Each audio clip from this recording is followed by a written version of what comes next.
syempre, puntahan na natin ang ating unang topic. No? Para, syempre, good vibes muna. Good vibes. Okay? Para easy-easy lang. Okay? Ito, sabi rito sa balita, Ferdinand, hindi ka ako makabasa na naman. Anak ng tipaklong. Oh. Kaya nagkakape ako, lumalabo mata ko. Nakaya natin. Sabi dito sa balita ng Daily Tribune, President Ferdinand R. Marcos Jr. on Monday called on local officials to bolster cooperation between national and local government to address the challenges posed by the ongoing conflict in the Middle East. Ayan, so Marcos, PBBM urges LGUs to strengthen collaboration amid Middle East crisis. Palakpakan. Magandang ano yan. Di ba? Oh. Ma'am Jinky, shout out. Sino pa?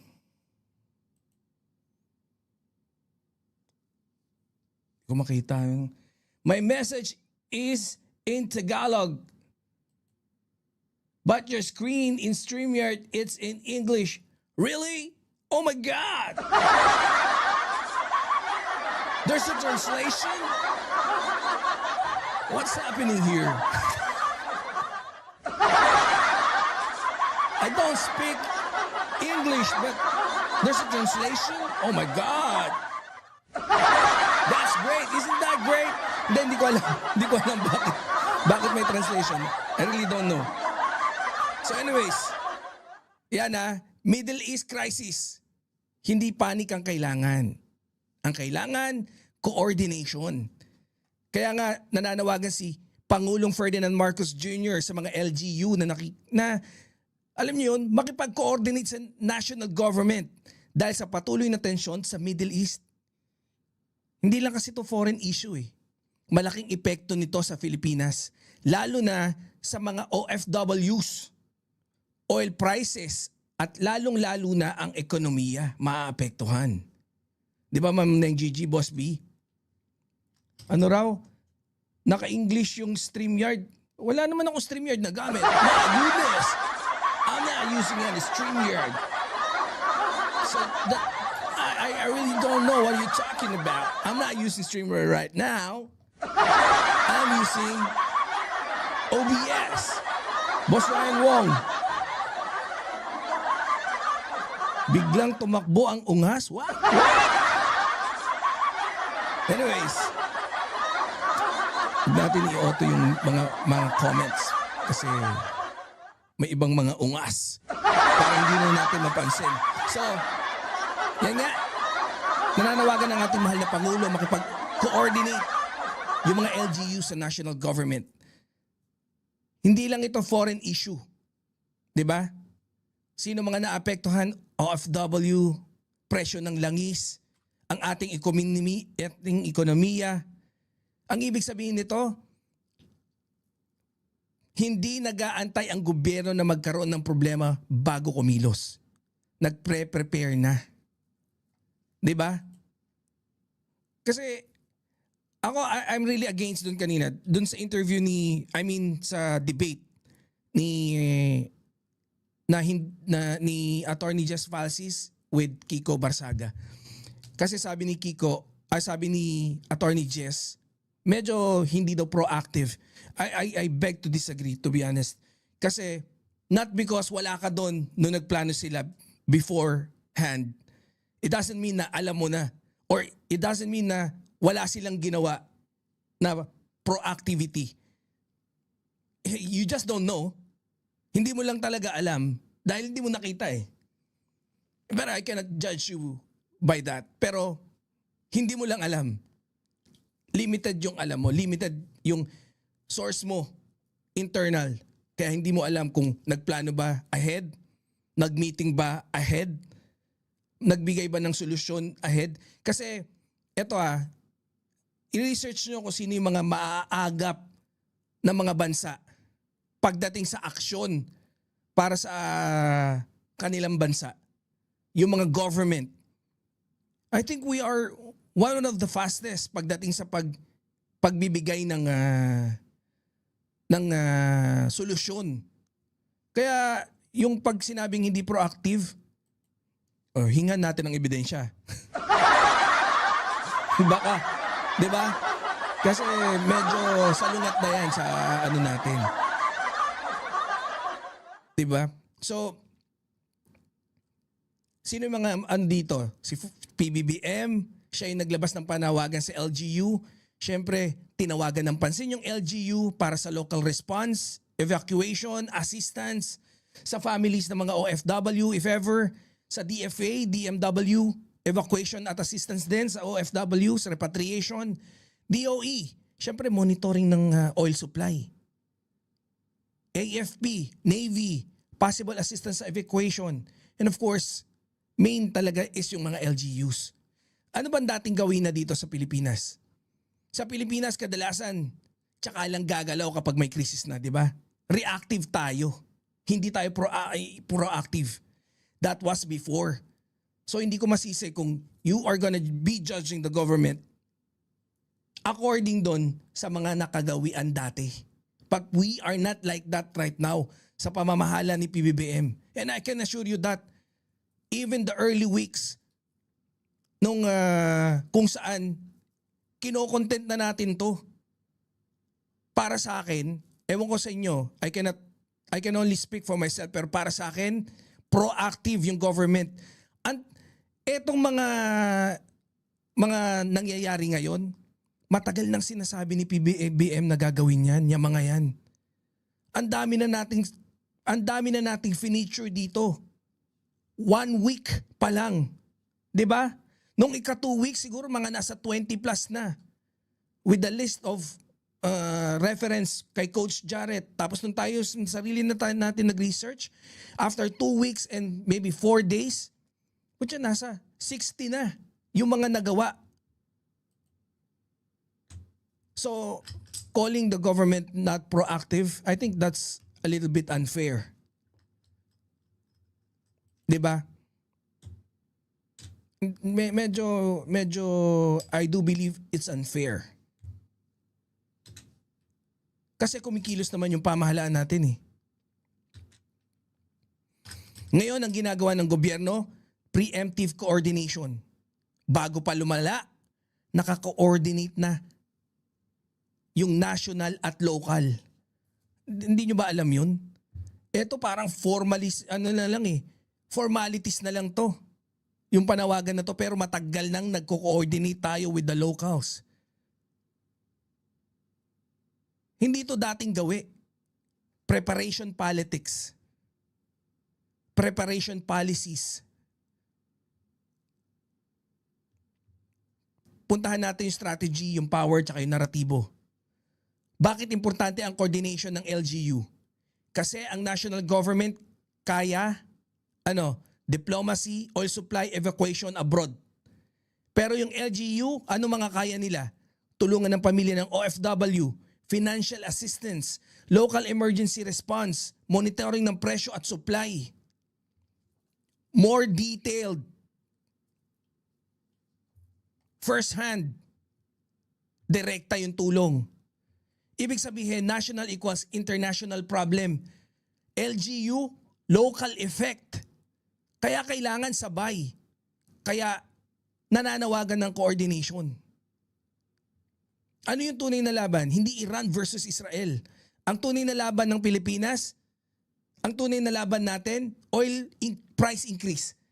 Lagi ko na sinasabi yan. Inflation, OFW safety, supply chain, ekonomiya. Ang giyera nila, ekonomiya natin ang tatamaan. Giyera nila, tayo yung magdudusa. Bakit? Kasi dependent tayo. Di ba? Sa world market price. Alam nyo, minsan, malitingin ng mga tao sa ganitong balita. Akala nila wala tayong pakialam sa giyera sa Middle East. Pero ang totoo, kahit wala tayong sundalo doon, tinatamaan tayo. Sa langis, sa presyo ng pagkain, sa OFWs. Kaya for me, sa akin, lagi na lang ako, sa akin na lang, wag na kayong kasali. sa akin, tama itong ginagawa ng government natin na ngayon. Di ba? Ngayon pa lang, nagko-coordinate na hanggang LGU level. Hanggang LGU level. Kasi kapag nagka-problema sa oil price o evacuation ng OFWs, just in case mapunta sa atin ng hindi lang national government ang gagalaw, pati LGU, pati local economy, pati pamilya ng OFW, kailangan tugunan. Ang tawag dyan, hindi panic, kundi preparation. Puntahan natin yung pros and cons, mga pros, nung mga maganda sa kilos na to ng pamahalaan. Prepared ang bansa sa oil crisis. Prepared sa OFW evacuation. Coordinated national at local. Mas mabilis ang response kung may crisis. Hindi nagugulat ang gobyerno. Hindi nagugulat yung national hanggang sa LGU. Ano yung mga pwedeng masilip naman dito? Or madalas na ikinakabit ng mga bashers at detractors? Posible. Pwedeng magpanik yung public kung mali yung communication. Di ba? Magastos ang preparation. Kung hindi lumala ang crisis, sabihin ng iba, ay, overreaction. Di ba? Wala kang manugaran eh.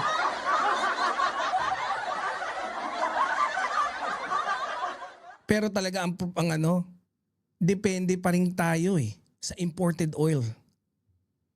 All of this coordination things and stuff boils down into one thing, kundi yung dependent tayo eh. No? Sa imported oil. Kaya, pero para sa akin, bakit wala tayo dun sa second Ito! Puta, hindi natin nila kaya, hindi mo sinasabi, ang lit ng natin.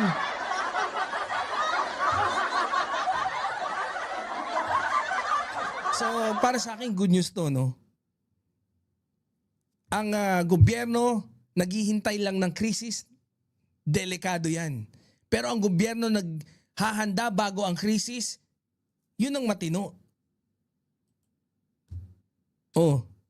So, anyways, pero mga mandirigma, hindi lang Middle East ang problema. Ang mas malaking laban ngayon ay ekonomiya at presyo ng langis. Oh, punta na tayo doon sa ating susunod na usapin. Welcome ladies and gentlemen, doon sa magandang gabi. Nagsalita ang economist, political analyst,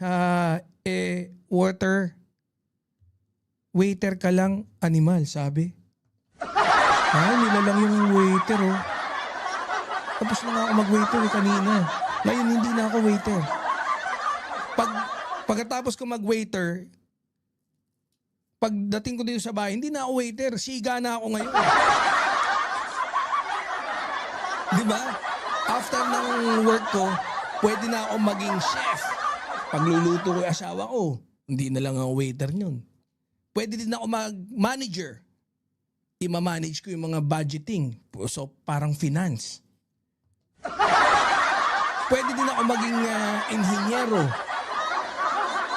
Paayusin ko yung Meron akong binibuild dito. Yung kulungan nung namin, pet namin. Ang dami kong pwedeng maging. Depende na lang sa imahinasyon mo yan. Waiter? Oh, grabe, minamalit masyado yung waiter. Punta na tayo sa second topic natin. Magandang gabi po sa lahat. Sa mga DDS na utak-luga, easy lang kayo dyan. DDS, utak-luga. DDS, tanga-tanga. DDS, utak-luga. DDS, tanga-tanga. Ryan Wong, kapit ka lang sa bayag mo. Marami ka matututunan dito. DDS, utak-luga. DDS, tanga-tanga. DDS, utak-luga. Pag-usapan natin idol mong Boplax. Ito Hindi kasi ito, nakita nyo ba yung picture na to? Etong si Gwanson, alam naman natin eh. 'Di ba? Na kung saan, kamakailan, tsuktsakan. Hindi. Joke lang. Alam naman natin na si Guanzon, nag-speech to nung kaarawan ng dati nilang presidenteng si Rodrigo Roa Duterte na nakakulong at uhugin daw ngayon sa ICC. Sinisipon ng French fries sa ilong. Sabi, may balitad kaalaman, ewan ko, nakita ko lang ha. Ito kasi si balitad kaalaman, yung siga din, nilagyan. No, totoo ba yun? Sumisinga ng uhugin daw eh. Uhugin ng uhugin ng French fries. Ewan ko kung totoo yan ha. Pero funny yun, funny.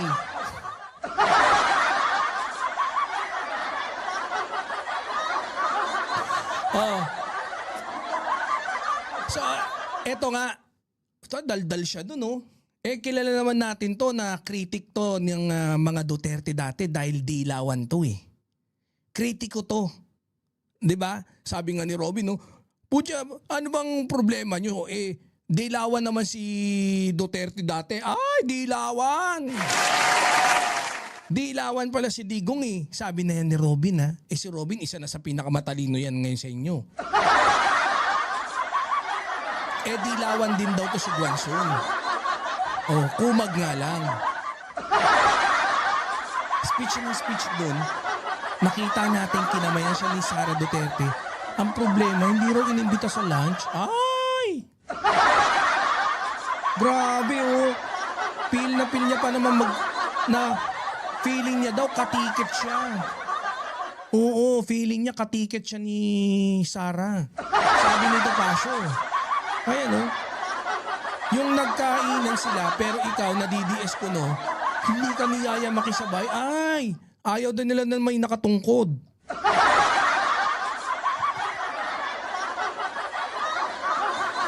Oh. Tsaka ang papangit daw eh. O yan oh. Ba't ba yung mga DDS talaga? Dapat gawa nga tayong kanta kay Palnyolo. DDS utak luga, ang papangit mukhang singit.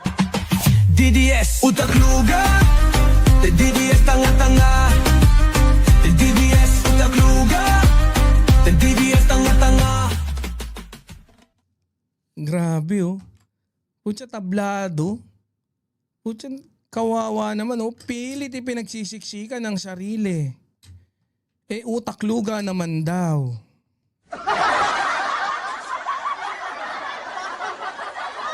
Kawawa din eh. No? Ito, sabi ni Topacio. Topacio kay Guanzon, ang kapal na mukha mong hayop kang tibong uhugin. sabi ni Topacio, ayan o, ang kapal na mukha, yun lang. Pilit lamang niyang idinidikit, inuugnay yung kanyang pangalan kay BP Sara dahil sikat at popular. Malakas sa taong bayan si BP Sara. Why? Isa sa mga fighters ng mga DDS kuno, si Lola Guanzon. Baliwan mo pa daw, Guanzon. Kulang, no? Kulang, nag-audition ka, tapos yung pagkabaliw mo, sakto lang. Dapat medyo sobra. DDS, utak luga, DDS tanga-tanga. Wala no? Sorry guys. Medyo utak luga daw eh. Oh. Asa na? Idinidikit dahil sikat. Pero noong si Pangulong Duterte pa lamang ay gustong maging presidente, binablock niya yung certificate of candidacy. Ucho, kapal talaga, kain tae oh. Kain suka na, kain tae pa. Pucha, kayo na lang dyan. Nagnanakawan pa kayo ng humba. Oh. Ba't naman kasi may certificate naman? Anong gagawin mo ba sa certificate? Guanzon naman eh.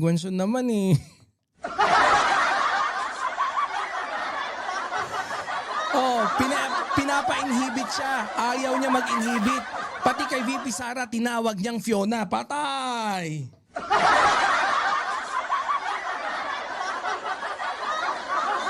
Oh.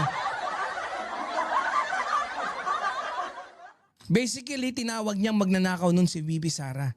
Yung 125 million in 11 days, nandyan yung post niya.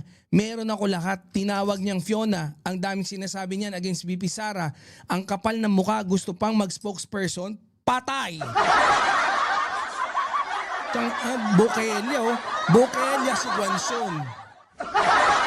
Diba, Boss John Dano? Pucha, Bukelya ka, Guanzon. Pucha, paano na yung mga tae-taeng DDS na uhugin na umaasa sa kabahuan mo?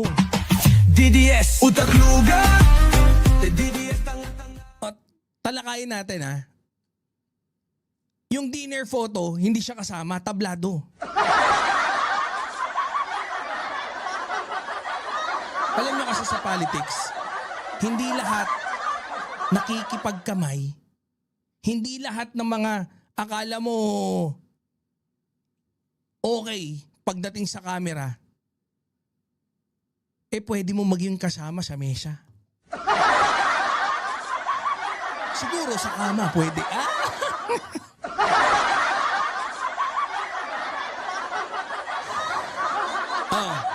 Hindi kasi, di ba?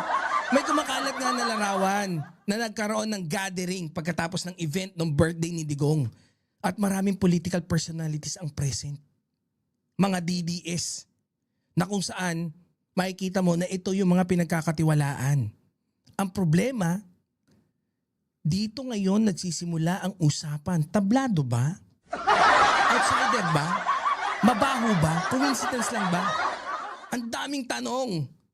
Di ba? Si Rowena Guanzon, nakita natin, nakipagkamayan, nagpa-picture pa eh. Tapos ngayon, dun sa page ni Guanzon na I think burado na. Sa Facebook, may padragon-dragon ka pang inamoy.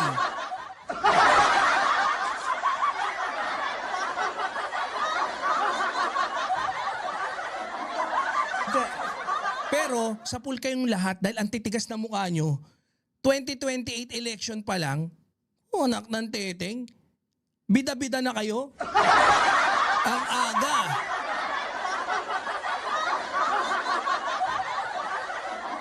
Pero ito no? Dating gawi. Sa politika, hindi importante kung makipagkamay ka sa stage. Itaas ang kamay sa stage. Ang importante, kasama ka sa mesa pagkatapos. Sasama ka sa Last Supper.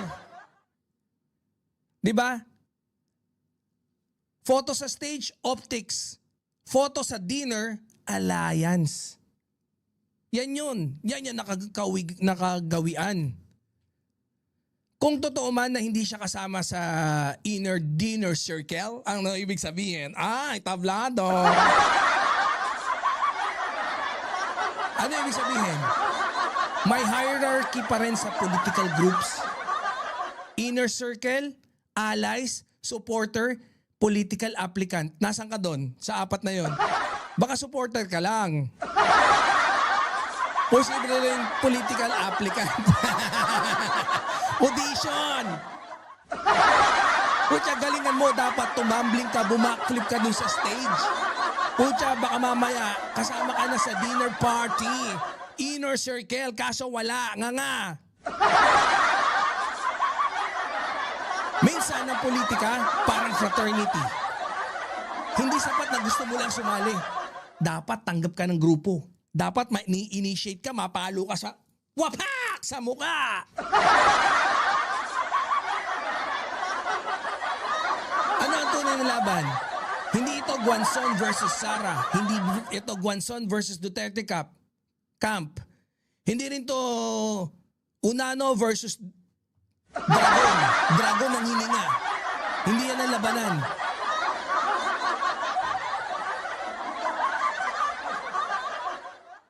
Ang tunay na laban, positioning for 2028 election.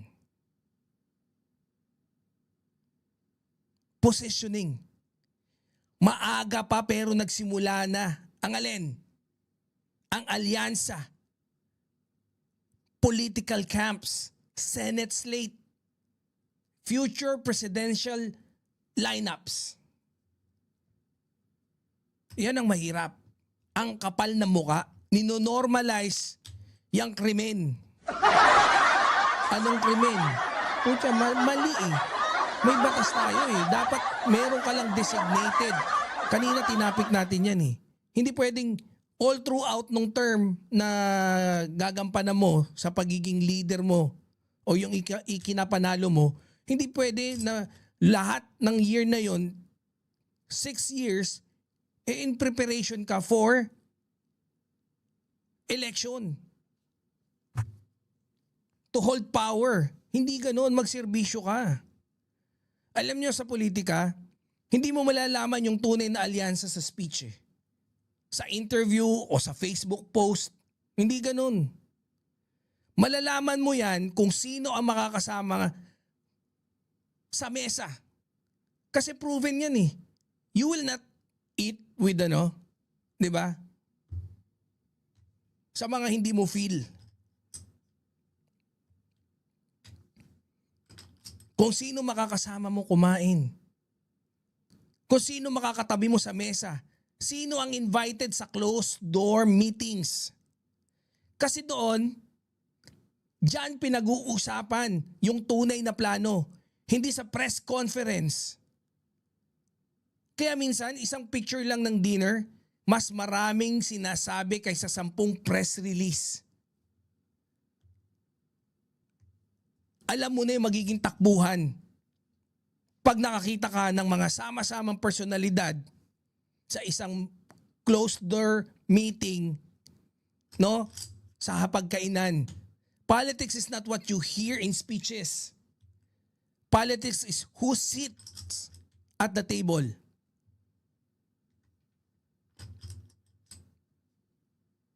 Ano mga neto? Baka coincidence lang. Hindi naman lahat kasya sa dinner table. Kulang na eh. Hindi ibig sabihin hindi invited ay kaaway na. Politics is fluid. Di ba? Kaya yung mga posibleng palusot. Posible na hindi siya inner circle. Posible na hindi siya priority ally. Posible na ginagamit lang siya politically. Optics problem sa supporters niya. Di ba? Both naggagamitan. Pero, wala namang makukuha si Sara sa kanya. Wala namang Walang political capital to. Kahit nga mga tomboy, hindi siya iboboto ng mga yun eh. Di ba? Tropa mga tomboy dyan. Hello, tropahang Mio.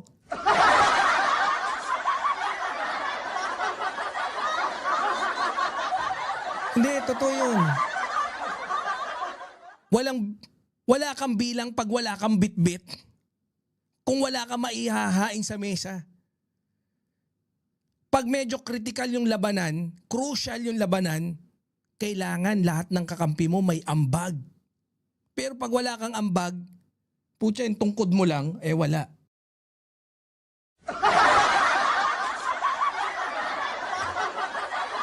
Guys, tandaan nyo sa politika hindi sapat na malakas ka sa mikropono. Dapat may upuan ka sa mesa. Yan yung mga things to consider. Punta na tayo sa ating susunod na topic.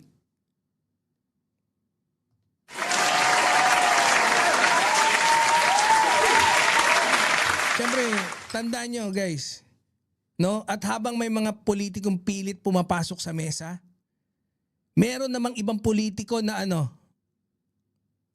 pinapaalalahanan na mag-ingat sa mga gustong sumama sa kanila. Dito papasok yung susunod nating topic. Panggigilan natin yung Topacio versus Gwenson. Hindi, wag na.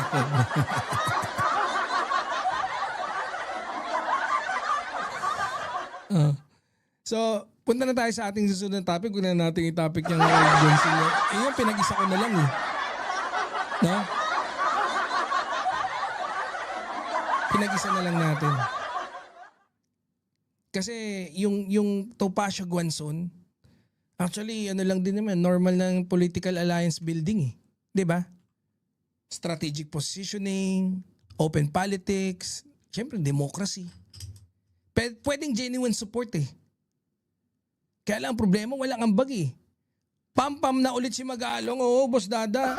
Bukas sa topic natin yan ha. Medyo nakakasay mga topic natin ngayon eh.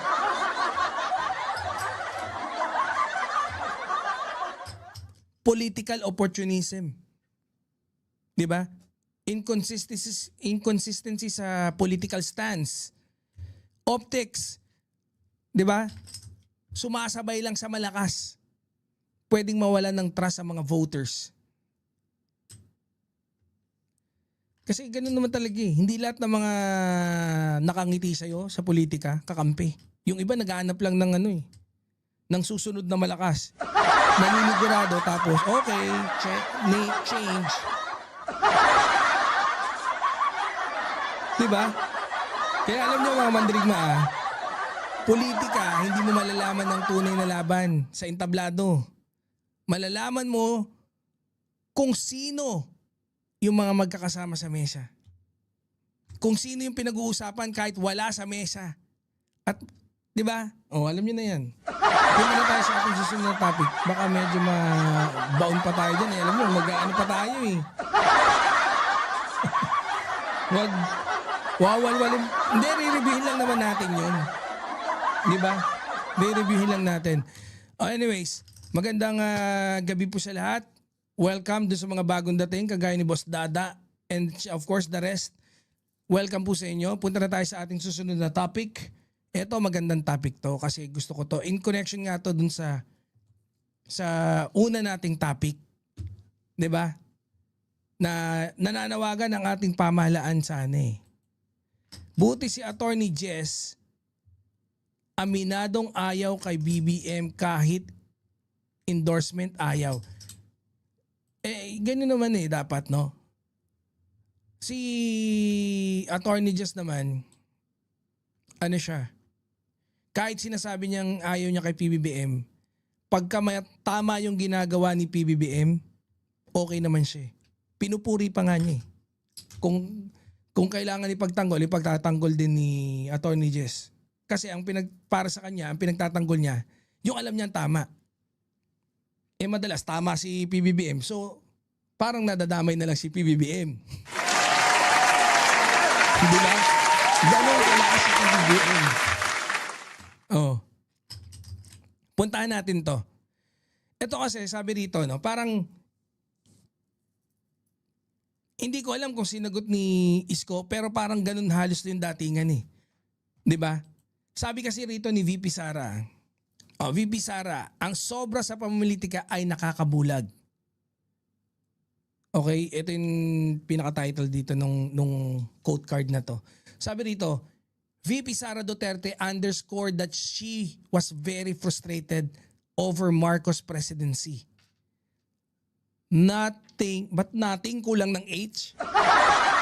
Nothing the supposed lack of proper health care. Noting.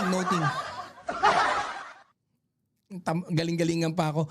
Noting the supposed lack of proper health care noong February 18 lang. Noong February, so lumalabas parang sa mga school pa yung sinagot, no? Not cool, Nancy. What language is this? This is Tagalog. It's the language of love. I don't know what you're asking me. Why are you asking what language is this? You don't understand English, my friend. I'm speaking clearly. I'm telling you, I'm speaking clearly. This is English. And then you're asking me what language is this?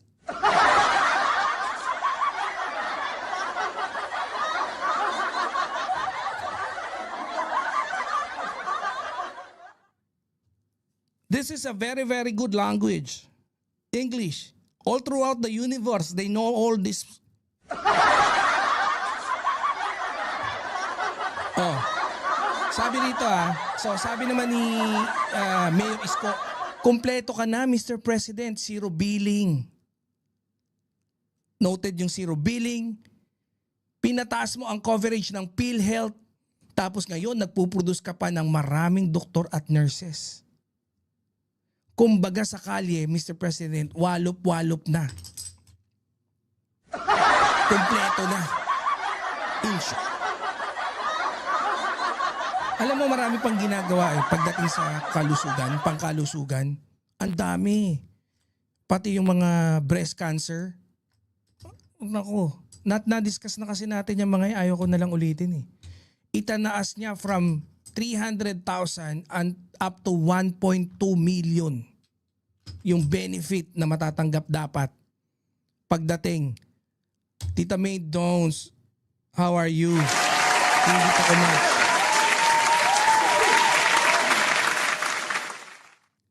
Okay ka lang ba dyan? Di ba mainit dyan, Tita May Dons?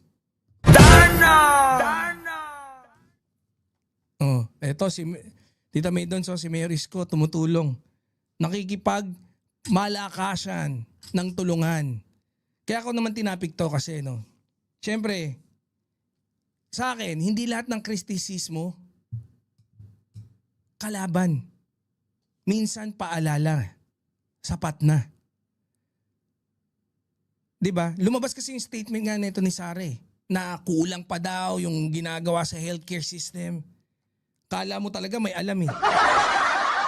Kaya nga, parang kontra sa kanya yung pagkakasabi ni Mayor Isko, zero billing PhilHealth coverage, tinaas. Tapos gusto mo pang mag-produce, pero madami pa. Madami pang pwede mong i-highlight na pansampal sa mukha ni DDS Utaklugang sa router. DDS Utaklugang! So freaking hot. Magtampisaw ka sa batis. DDS Utaklugang! Ligo-ligo, swimming. Damihan mo na swimming. Oh. Hindi direktang binara si Sara pero ang dating parang sinasabi niya na marami nang nagawa yung gobyerno. Si Sara Duterte, nakita naman natin yan nung 2025 election. Suportado si Isko. Hindi ko alam kung ano. Pero now, it doesn't matter. Pagka panalo ni Mayor Isko, if he is doing right or if he is doing what he thinks is right, panalo to yung taong bayan dyan. Panalo yung mga taga Manila. And if he is coordinating with the national government, panalo yung buong taong bayan. 'Di ba? Dating gawi sa politika, dating gawain kapag malapit na ang eleksyon, dumadami ang problema na nakikita ng mga politiko. That is what Sara is doing. I'm not saying na mali yung criticism. Pero minsan, timing yung tanong eh. Bakit ngayon? 'Di ba? Pero posible rin naman na talagang intentional niyang sirain.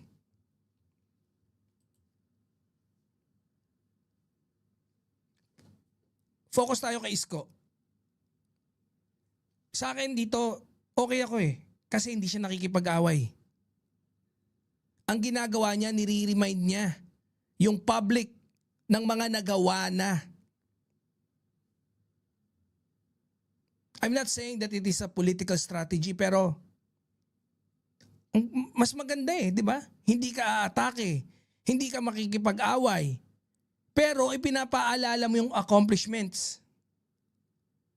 Para at least makita ng mga tao kung ano yung talagang totoong nagawa.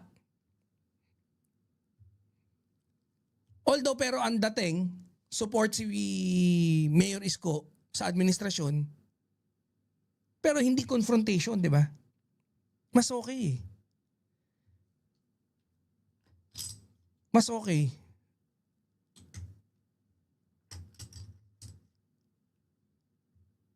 Mali. Pag okay.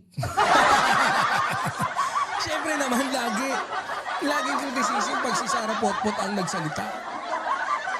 Jetlag pa to si Tita May doon, so gising pa eh.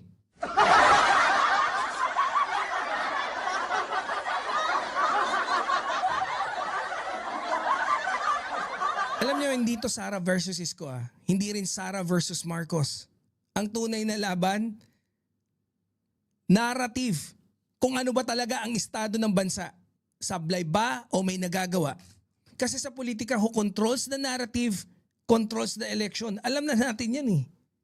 Uulit-ulitin natin yan dito sa Banat Boy Show. No? Hanggang maging gamay na natin yung mga terminolohiyang ganyan. Alam nyo, minsan ang problema sa politika, parang ganito eh. Wait lang.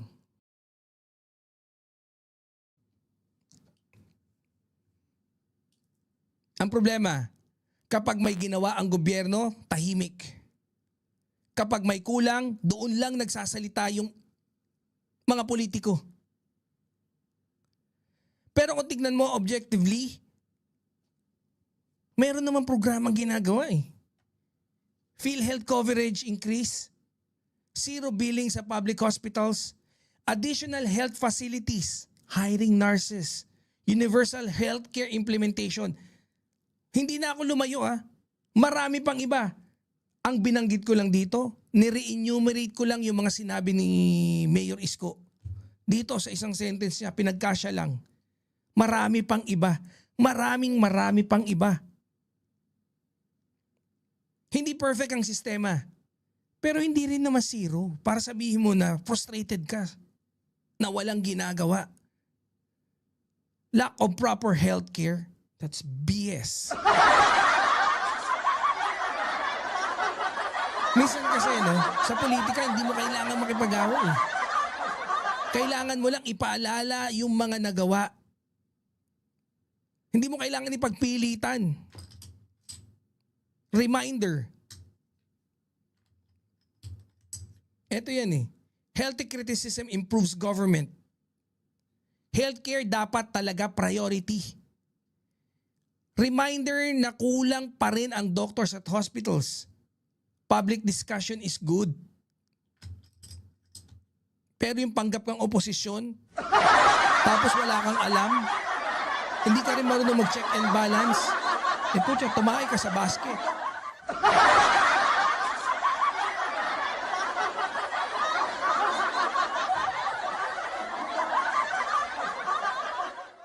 Dapat lagi natin tignan yung timing ng political criticism.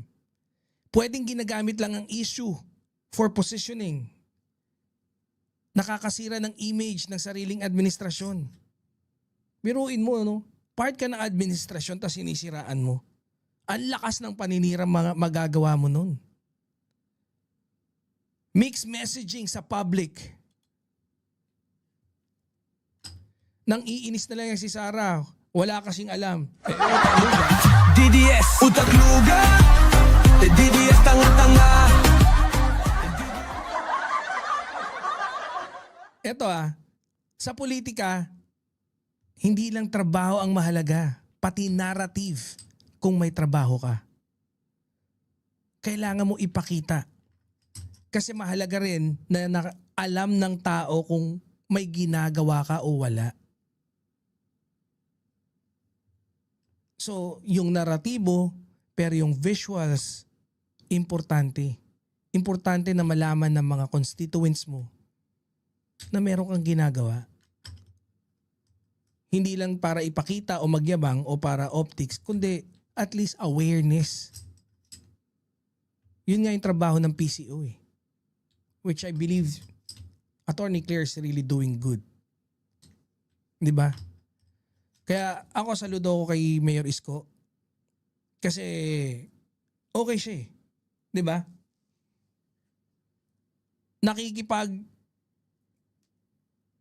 Nakikipagtulungan.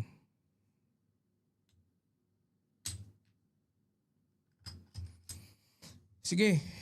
Meron pa ba tayong isang topic? May topic pa tayo isa pa. Isa na lang yan, Oo, isa na lang. Tapos punta tayo din sa mas masaya, Para masaya. Hindi, re-review lang din naman natin yun. I really cannot stay that late, So, pero ako kasi, gusto ko talaga laging nagdi-discuss. Ngayon, na ako naobligan na ako mag-research. No, kasi yung mga kasama natin, ang gagaling eh. Si Ma'am Maureen, si Admin Rich, 'di ba? Si kapatid Nyolo. Ang gagaling ng mga hayop na yan. Pero syempre, pambato ko si Tita Maydos ko. Pag yan ang nag-discuss na ako. May mix toxin ka niyan, dali ka. Topic pa, so oo naman. Meron pa tayong isa. Oh, so proceed na tayo dun sa ating susunod na topic before we discuss or bago natin reactionan. Eto, sabi rito kasi parang medyo nagkainitan. I mean, uminit yung ulo ng ating Ombudsman Boying. Ako nga, paborito ko ngayon si Ombudsman Boying, pero nakikriticize ko pa rin si Ombudsman Boying. Pag medyo yung pangako hindi umaabot sa dapat na marating, nako, sisingilin natin yan. Ganun yun. Di ba?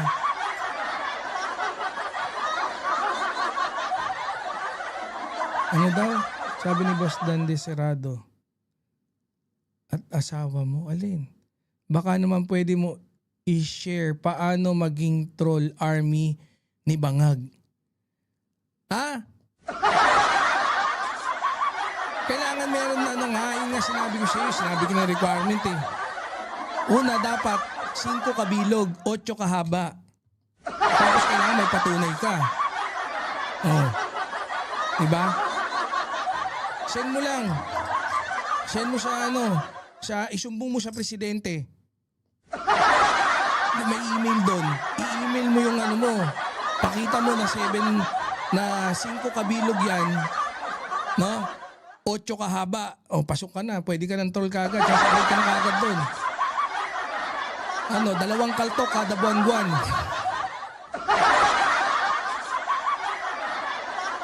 Pagka magaling ka man troll, putya may bonus ka. Baka umabot ng 3 hanggang 4 na kaltok. Buwan-buwan yun.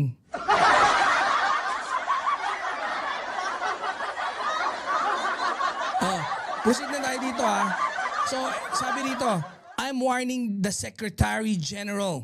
Wait lang, lakihan ko. Di ko Sorry naman. Sabi dito nagbabala si Ombudsman Boying Rimulya na sususpindihin o tatanggalin sa pwesto si House Secretary General Cheloy Garafil. Kasunod din ito nang umano'y hindi pagtalima ni Garafil sa subpina ng Ombudsman para ilabas ang statement, assets, liabilities at net worth or SALN ng mga kongresista at empleyado ng Kamara. Do not do this again, Mother. Sabi. We will cite you for contempt and we will suspend you. If not, remove you from office, banta ni Rimulya. House Secretary General binalaan. Alright. So binalaan pala. Sabi, steady ka lang.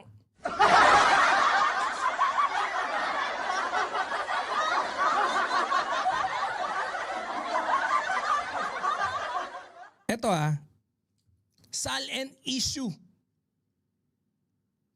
Pwedeng pili lang ang susunod sa batas o dapat magkabulgaran?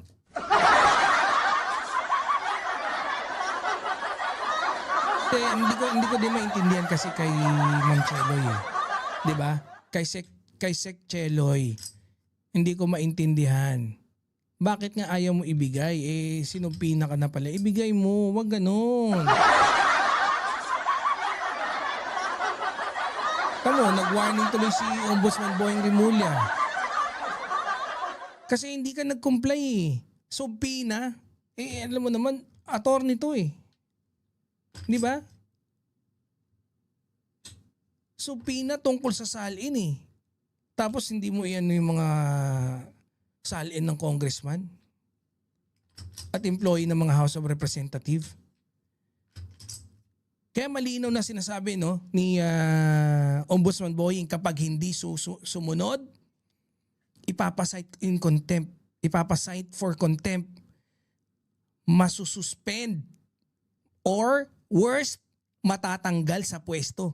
Ibig sabihin, lumalabas sa malaking tanong, may exempted ba sa batas or wala? Pag kay Cheloy Garafil, pero kay Ombudsman Boying, good move to para sa akin. Wala. Si Ombudsman Boying, ako nakikita ko anti-corruption body siya. House Secretary General, naku, ba't ganun? Tumatanggi maglabas ng salin. Di ba? Yung mga House of Representative, pwede involve kayo sa salin issue. Dating waiter, see how freaking liars you are? Oo nga, di ba no? Kita mo yung those? Dating waiter daw ako. Bobo. Macho dancer to, Brad.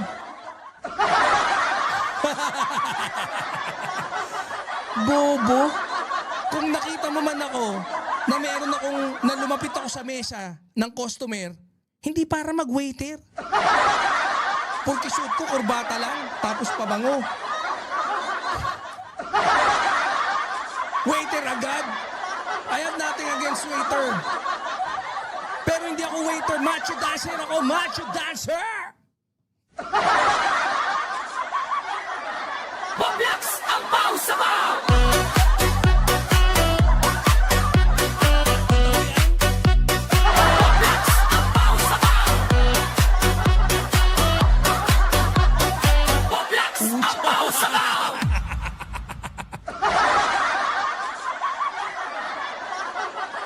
Kita mo yung halaw kay ubi natin? Walang pwedeng tumabla doon. Ha? Macho dancer is the best, of course! Ucha. Loyalistang mandirigma pang malakasan.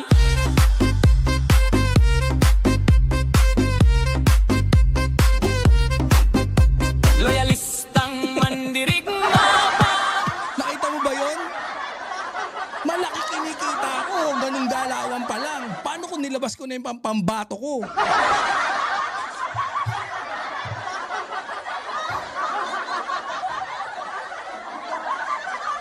Oh, so alam nyo na, Ombudsman Office, may subpoena power.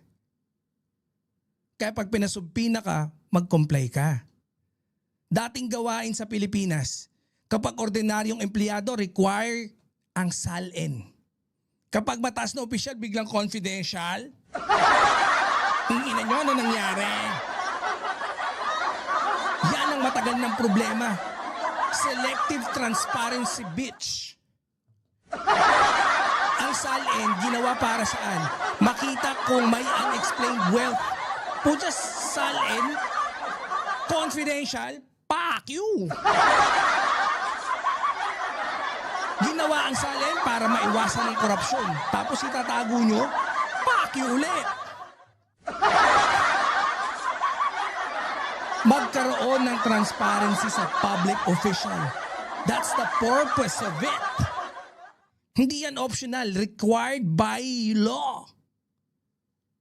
Di ba? Machong palu-palo, oo naman.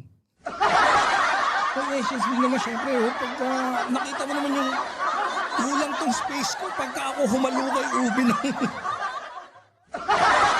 Pag ako humalukay ubi ng pangmalakasan, kulang tong space natin dito. Oh?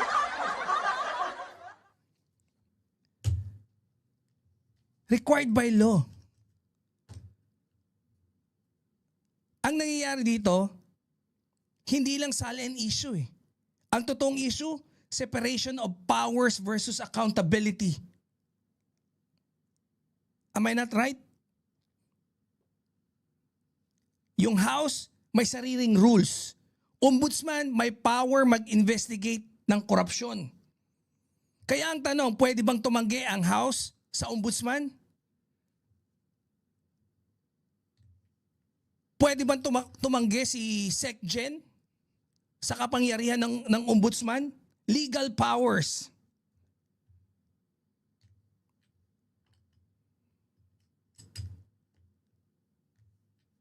Ito ang legal at constitutional battle, hindi lang personal issue. Ang tunay na laban, hindi Remulla versus House Secretary General. Ang tunay na laban dito, rule of law versus political protection. Kasi pag pinayagan na hindi sumunod sa subpina, hindi maglabas ng salin, hindi mag-comply sa ombudsman, delikadong president yan. Kasi ibig sabihin, may government official na hindi sakop ng batas. At yan ang pinakadelikado sa demokrasya. Pag may tao na mas mataas pa kaysa sa batas. Kasi sometimes you have to bend the law. Hindi. Mali yun. Si Senator Edwin Tulfo yun. Huwag niyong gagayahin yun. DDS yata to si Senator Edwin eh. DDS utak luga. DDS tangan yun ha. Joke lang. Alam nyo, ang pinaka-importante sa gobyerno, hindi kung sino yung nasa pwesto, kundi sinusunod ba ang batas?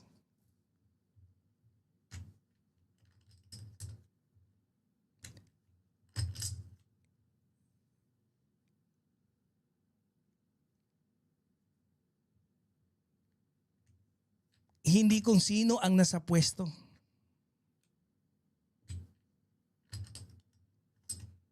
Kundi kung sinusunod ba ang batas.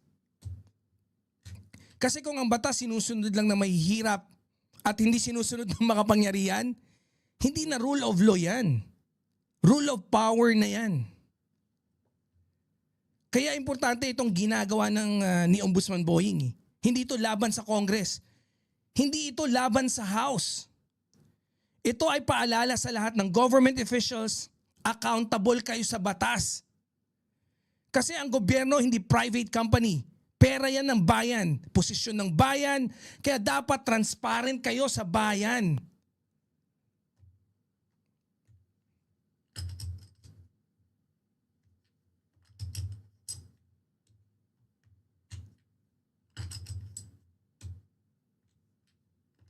Ano maganda rito sa ginawa ni Ombudsman Boying? Strengthening the rule of law, government accountability, anti-corruption enforcement, transparency sa public officials, walang exemption sa batas. Ano yung mga pinagsasabi ng mga bopols? Ano yung mga maririnig nyo sa kabila?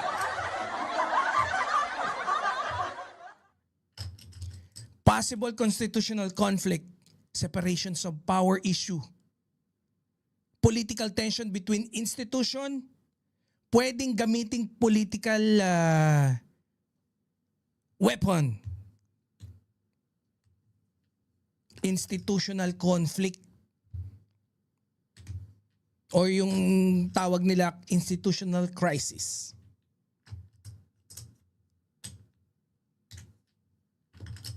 Ako, I believe mali si Secretary General dito kasi dapat nag-comply nga siya. No? Kaya ako, saludo pa rin ako kay Ombudsman Boying. Ang problema na lang, Ombudsman Boying, asan na yung pangako mo naman kasi? Sabi mo, may magiging masaya Pasko namin. Tapos, umabot na ngayon ng tag-init. Sabi mo, hindi, iinit ang tag-init. Baka ulo na naman namin yung uminit. DDS utak luga. DDS tanga-tanga. Shout out. DDS utak luga.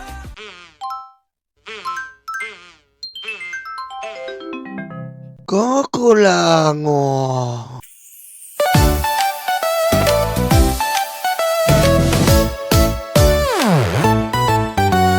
Tanggap, tanggap, luga, luga, DDS, DDS. Dating yung white karton, dating yung white karton. Duterte, Duterte. Tanggap, tanggap, luga, luga.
malita na peke.